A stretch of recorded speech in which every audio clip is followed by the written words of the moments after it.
Hi, and welcome to Carolina Varsity's 2013 look at the 4AA NCHSAA playoffs. I'm Dale Ross. And I'm the pep man, Matt Morrow. And here we go, Matt.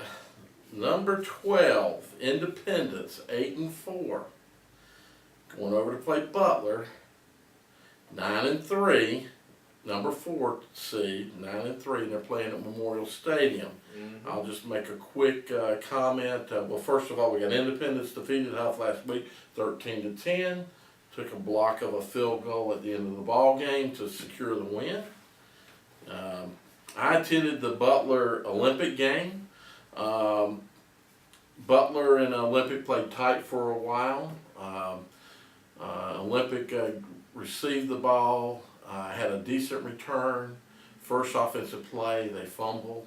Butler scoops it up, scores a touchdown. Oh, man. I said to the guy standing beside me, I said, "Boy, this isn't a good sign." Olympic immediately, Olympic moved the ball very well down the field, tied it up 7-7. Butler scored 14-7. Olympic scored.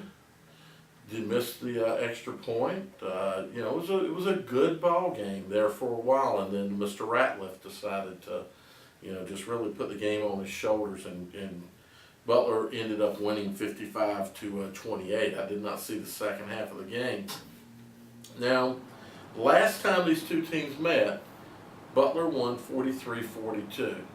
And you know what we've said about when two good teams meet and they've played close, it kind of tends to favor the team that lost. In this ball game, I didn't write down my keys, but I know I got my keys in my head. I think for Independence, we know enough about both of these teams. Independence is going to need to run the ball. And we got these little, talk, and some people told me that actually Isaiah Robbins was actually banged up in the previous Butler game, and apparently is still a little banged and dinged up. So the question will be, how healthy will he be Friday night? Because from what I've seen of Butler, you really need to have a run game, because you can run against them if you got a good run game. And of course, I think Independence with Robinson sitting in that eye, they've got a very good run game. Also, I see that there's potential to throw against that Butler defense if you can protect up front. So I think for Independence, they really do need to look at a good balance, but use that run, but also go to the air. I think they need to really balance it up, hit a lot of play action, get that run going, and then the play action. For Butler, I think their defense is going to need to do a better job of containing the pass, pass defense. They're going to need to get a good push up front. Now that's one way to do it, and they got a nice big defensive end tackle that can do that for them. And of course, there, hope I'm pronouncing your name properly. Butler on defense.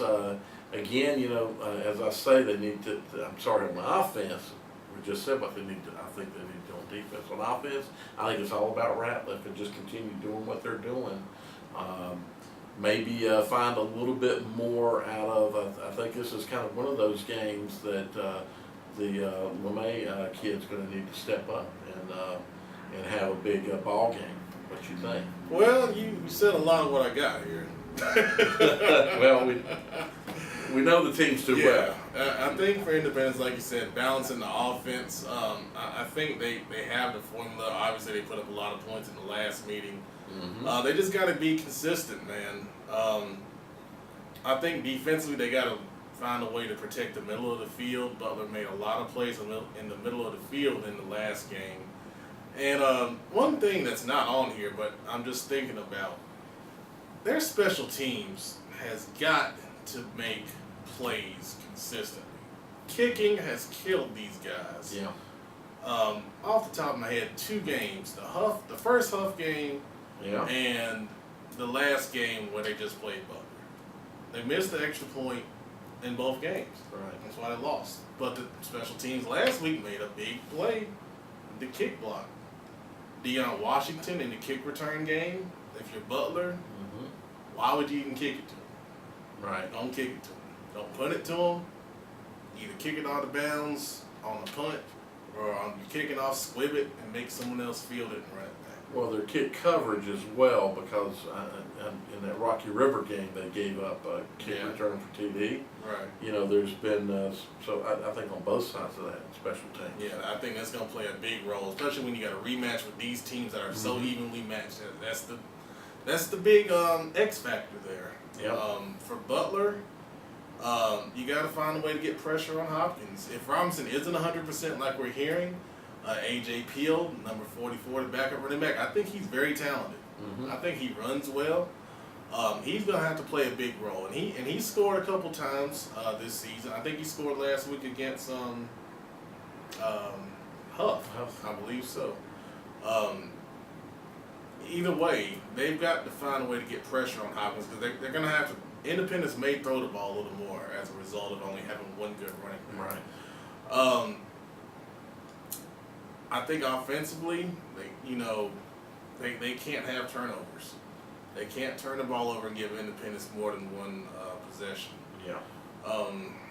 Like you say, in the running game with LeMay and Pinkney, the freshman, I think you got to test the Independence run defense again. Yeah. They did a lot better job against Huff this time around, and they're getting some guys back healthy in that defensive front. The secondary is a little banged up, and I think that's where Butler may have an advantage. So Independence is going to have to find a way to get pressure in their own right. And pressuring Ratliff, you got to do it the right way. Like you said, you got to contain. You can't let him get outside of you. If he's going to escape, make him escape upfield, inside the pocket, where you've got help that can rally and make the play on him. Because if he gets outside, you know what can happen. But I tell you, man, it's going to be a heck of a game. And, I put this song up on the forum today, The Big Payback from James Brown. Right. And, Independence has paid one team back, and they're looking to pay back another. And, I think it was Hokie that made the comment on the forum that the second rematch typically between these teams in the playoffs isn't as close as the first one. So whoever seizes the momentum early on is going to have a distinct advantage. And, I don't know. Well, in years past, though, there have been marked differences in the two teams. Meaning that, like last year, Butler was very much superior team. And, there have been many years going back through the runs and all that Independence had overall was the better team. I think this is one of the few times these two have been so evenly matched. And I really believe they are on that. These two teams play 10 times. It's probably, you're probably going to see a 5-5, split, or a 6-4. Somebody might get lucky and win an extra one. But I do believe it's one that, hey, you shouldn't bet your rent money or your mortgage on who's going to win the ball game, because they're too close and anything can happen. I will bet some chicken wings. Bet some chicken wings. Who you betting? Who you picking? I don't pick till Friday. I can't get my motivation out till Friday. Yeah. So you guys are going to have to wait on that. So I think it's, the whole question is going to be, is it going to be a high-scoring ball game or a low-scoring ball game? Right. We saw with Independence and Huff last week that they didn't have a real high-scoring game the previous meeting, but it was, it was 4 scores versus here, we're a 13-10 ball game, and a lot lower scoring ball game. And obviously that's probably a lot due to adjustments that the two teams made in the defenses. And, if you ask me, the Huff defense was the stronger part of that. They were 2x the offense, maybe 3x the offense. That was their strength, and thus they were able to dial that side in. And Independence did a very good job of dialing in their defense as well. So both teams were able to kind of shut down the offenses. Does that happen here? Can Independence shut down the Butler offense? And then in the same respect, does Butler's defense shut down Independence, and we have a lower scoring game, or do we have a lights out? Personally, I think it's going to be a lights out. Well, I certainly hope so. It's on the short list for me to attend, and if I'm there, feel free to say hey, or if Dale's there, Yep. same thing. I'm going to leave it at that for now. If I do go to the game, I may find a place. We usually eat somewhere around the stadium for games like this, so I'll find out who else may be going, and we may have a little get together.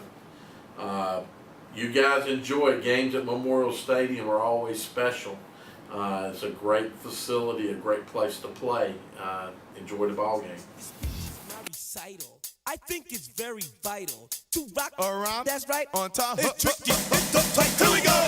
It's tricky to rock around. That's right, on time. It's tricky. It's tricky. Tricky. It's tricky to rock around. That's right, on time. It's tricky.